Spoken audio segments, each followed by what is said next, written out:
চট্টার রামেশ্বরপুরে ভেঙে রয়েছে রাস্তার একাংশ দীর্ঘ ৩ বছর ধরে। রাতে রাস্তার গর্তে পড়ে মৃত্যু হলো এক যুবকের। প্রতিবাদে সকালে রাস্তা অবরোধ স্থানীয়দের। ঠাকুরপুকুর মহেশতলা ব্লকের চট্টগ্রাম পঞ্চায়েতের অন্তর্গত রামেশ্বরপুর খাল ধরে রাস্তার একাংশ ভেঙে রয়েছে। নেই কোনো আলো, এমনই অভিযোগ স্থানীয়দের। রাস্তার একাংশ ভেঙে থাকার কারণে সেখানেই পড়ে গিয়ে নিত্যদিন লেগে থাকে পথ দুর্ঘটনা। গতকাল রাতে ওই রাস্তা দিয়েই পিকনিক করে বাড়ি ফিরছিল বজবজের বুইতার বাসিন্দা রাহুল সর্দার নামে এক যুবক। বাড়ি ফেরার পথে রাস্তার গর্তে বাইক নিয়ে পড়ে যায় ওই যুবক। এরপরই যুবককে ঘটনাস্থল থেকে উদ্ধার করে স্থানীয় হাসপাতালে নিয়ে যাওয়া হয়। সেখান থেকে তাকে স্থানান্তরিত করা হয় SSKM হাসপাতালে। তারপরেই মৃত্যু হয় ওই যুবকের। সেই ঘটনার প্রতিবাদে আজ রামেশ্বরপুর স্থানীয়রা রাস্তায় বাঁশ বেঁধে পথ অবরোধ করে বিক্ষোভ দেখায়। খবর পেয়ে ঘটনাস্থলে পৌঁছায় কালীতলা আশুতি থানার পুলিশ।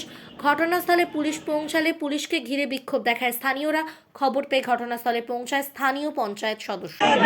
এইটাই তো কন্ট্রাক্টর বললো আমরা করে দেবো লাস্ট বেলা, এখন আমরা ইয়ে করি। তারপর থেকে এখানে পথ অবরোধ গতকাল রাত 9:30টার সময় এখানে আমাদেরই বাড়িতে আমার আত্মীয় হয়, ওখানে আর কি পিকনিক করতে গিয়েছিল। তারা আসছে, মানে এখানে একটু আলো অন্ধকার, তো কলা গাছ রয়েছে, আলো অন্ধকারে এসে এখানে পড়েছে। পড়ে এবারে যখন তাকে তার বন্ধুরাই তুলে নিয়ে গিয়ে হসপিটালে নিয়ে গেছে। হসপিটালে নিয়ে যাওয়ার পরেই রাস্তাতেই বলছে যে মৃত হয়ে গেছে। হ্যাঁ, তো এই জন্যেই আমরা এর আগে আরও আমরা আর কি সদস্যকে এটা সবাইকে জানিয়েছি। এখানে বহুবার পড়েছি, হ্যাঁ বহুবার পড়েছে, সদস্য সবই জানে, কিন্তু এখানে কিছু হয়নি। হ্যাঁ, ছেলেটা এখন আমি এখন খবর পাইনি যদিও, তবে সম্ভবত মর্গে আছে।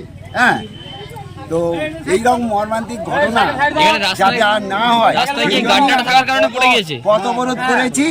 পথ অবরোধ করার পরে এবারে প্রশাসন এসছে, দেখা যাক কি হয়। মূলত মিথ্যা প্রতিশ্রুতি দিচ্ছে, সেটা বলো যে রাস্তা করে দেবো তোমরা।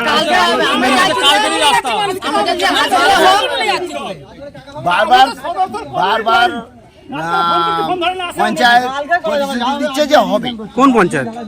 আমাদের চটা পঞ্চায়েত প্রতিশ্রুতি দিচ্ছে যে এটা করে দেওয়া হবে। কন্ট্রাক্টর বলছে এইভাবে রাস্তাটা হয়েছে, এখনো পর্যন্ত কোনো কিছুই হয়নি। আপনার নাম? আজ আপনাদের চটা গ্রাম পঞ্চায়েতের অন্তর্গত যে রামেশ্বরপুরে অবরোধ করা হয়েছে এবং বিক্ষোভ, স্থানীয়দের অভিযোগ দীর্ঘ 3 বছর ধরে এই রাস্তার বেহালা অবস্থা, তারই কারণে চলে গেল একটি প্রাণ। কি বলবেন? না, প্রাণটা চলে গেল, এটা মর্মান্তিক। আমরা আশা করি কারোর মৃত্যু আমরা কামনা করি না, কিন্তু এটা একটা দুর্ঘটনা। যে এজেন্সি কাজ করেছিল তার গাফিলতির জন্য সে এই যদি কালভার্টটা পুরো কমপ্লিট করতো, আজকের এই প্রাণটা যেত না। যাক, আমাদের দৃষ্টিগোচরে এসছে, আমরা সঙ্গে সঙ্গে আমাদের এজেন্সি দিয়ে আমরা কাজ আরম্ভ করেছি। ঠিক আছে, যাতে না এই রাস্তা দুর্ঘটনা ঘটে এবং মানুষ যাতে সুষ্ঠুভাবে চলাচল করতে পারে, এবং আলোর ব্যবস্থা করা হয়েছে। মূলত যে ছেলেটির প্রাণ চলে গেল, আপনারা কি তার পাশে দাঁড়াবেন? অবশ্যই দাঁড়াবো। মৃত্যু খুবই মর্মান্তিক জিনিস, এবং সে কারোর সন্তান হতে পারে, কারোর স্বামী হতে পারে, কারোর বাবা হতে পারে, এবং তার পাশে আমরা অবশ্যই থাকব। আপনার নাম? নবীনচন্দ্র বাসার। কি দায়িত্ব আছেন? ঠাকুরপুকুর মহেশতলা পঞ্চায়েত সমিতি খাদ্যের কর্মচারী।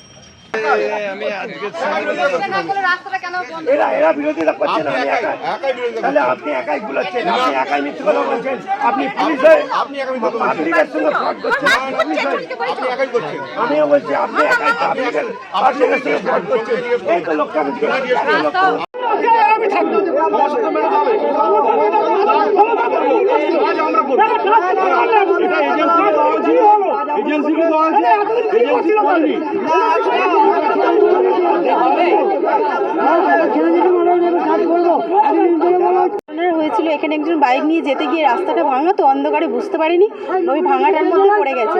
শুধু এটা আজকে বলেই কালকে বলেই না, এটা প্রায় সময়ই হয়। ওর ছোটোখাটো ক্ষতির উপর দিয়ে কারোর হাত ভাঙে, কারোর পা ভাঙে, কারোর দাঁত ভেঙেছে, কারোর হাত পা কেটেছে। আমরা বাড়ির সামনে তো আমরা দেখেছি, জল দিয়েছি, তাকে ফার্স্ট এড করে আমরা বাড়ি পাঠিয়ে দিয়েছি। কিন্তু কালকে ঘটনাটা সাংঘাতিকই ঘটনা ঘটে গেছে, মানুষটা আর বেঁচে নেই, মারা গেছেন তিনি। তো আমরা তাই চাই, সেই প্রতিবাদেই আমাদের রাস্তাটা যতক্ষণ না কমপ্লিট হবে আমরা এই রাস্তা অবরোধ ছাড়বো না। এই রাস্তাটা 3 বছর প্রায় হয়ে গেছে। হ্যাঁ, গাড্ডাটা হয়ে গেছে। যখন রাস্তাটা হয় তখন আমরা সবাই মিলে আপত্তি করেছিলাম, যে কন্ট্রাক্টর ছিলেন উনি বলেছিলেন 1 থেকে 2 সপ্তাহের মধ্যে এটা আমরা বোল লাগিয়ে কমপ্লিট করে দিয়ে যাব। কিন্তু সেই 1-2 সপ্তাহ আজকে 3 বছরে হয়ে গেছে, এখনো পর্যন্ত কোনো কিছু কাজ হয়নি। আমাদের এখানে সদস্যকেও বলা হয়েছে, সেও বলছে আমি জানিয়েছি পঞ্চায়েতে, হয়ে যাবে। এর আমাদের 6টা পঞ্চায়েত। তারপর কি হয়? তারপর এইটুকুনি হয়ে যায়, যখন আমরা বাড়ির কাছে থাকি, যখনই বলি আজ হবে কাল হবে এরকমই হয়ে যায়, তারপর আর কোনো গুরুত্ব কেউই দেয় না, সবাই ভুলে যায়। সেই জন্যেই আজকে আমরা পথ অবরোধ করেছি, যতক্ষণ না আমাদের একটা পার্মানেন্ট সলিউশন হচ্ছে আমরা এটা খুলবো না অবরোধ। আমার নাম মিতারা সর্দার।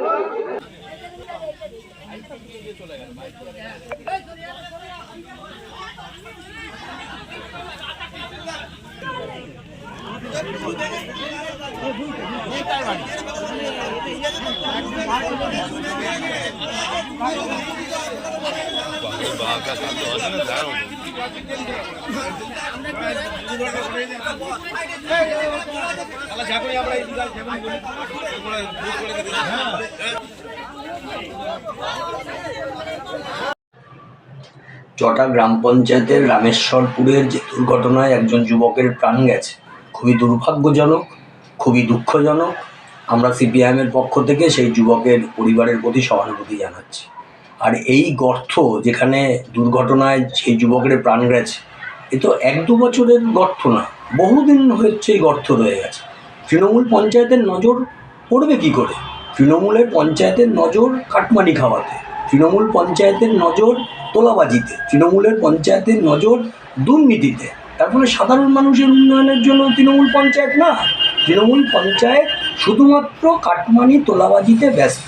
আমরা সিপিআইএমের পক্ষ থেকে এর আগেও বলেছি, এখনও বলছি, এই তৃণমূল সরকার, তোলামূল সরকারকে বিদায় না দিতে পারলে পশ্চিমবাংলার গরিব খেটে খাওয়া মধ্যবিত্ত মানুষের মুক্তি নেই।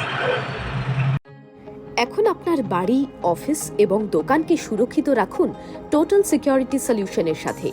আমরা বিভিন্ন নামি দামি ব্র্যান্ডের সিসিটিভি ও সিসিটিভি সংক্রান্ত যাবতীয় অ্যাক্সেসরিজ বিক্রয় করার পাশাপাশি সার্ভিসও প্রোভাইড করে থাকি।